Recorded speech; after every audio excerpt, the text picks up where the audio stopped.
तर जोपर्यंत प्रस्ताव येत नाही तोपर्यंत बोलणार नाही, ठाकरे बंधूंच्या युतीच्या चर्चांवर संदीप देशपांडे यांनी ही प्रतिक्रिया दिली आहे। प्रस्ताव येईल त्या दिवशी योग्य तो निर्णय राज ठाकरे घेतील असं त्यांनी म्हटलंय।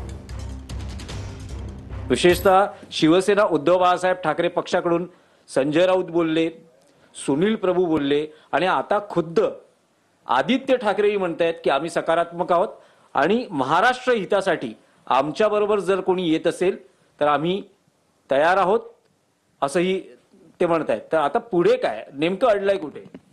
मग असं आहे, माझं शिक्षण आहे ना हे डीजी रुपारेल कॉलेजला झालं। तर त्या कॉलेजमध्ये आमच्या ग्रुपमध्ये एक मुलगी होती, तिला एक मुलगा आवडायचा। तर ती मुलगी रोज म्हणायची मला मुलगा आवडतो, मला याच्याशी लग्न करायचं आहे, मुलगा आवडतो, लग्न करायचं आहे। पण शेवटपर्यंत त्या मुलींनी काय त्या मुलाला प्रपोज केलं नाही आणि त्यांचं काही लग्न झालं नाही। मला असं वाटतं ह्या गोष्टींवरनं बोध आदित्य ठाकरे सुद्धा कॉलेजला गेलेत, त्यांनी घेतला पाहिजे। कसं आहे, रोज मला हा आवडतो तो आवडतो करून होत नाही, त्याच्यासाठी ठोस प्रपोजल करावं लागतं, प्रपोजल द्यावं लागतं।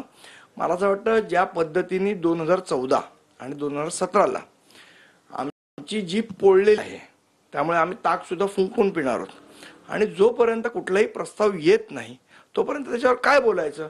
ज्या दिवशी आता सध्या सगळे प्रस्ताव जे काय आहेत सकारात्मक त्यातनं आम्ही माध्यमातून बघतो।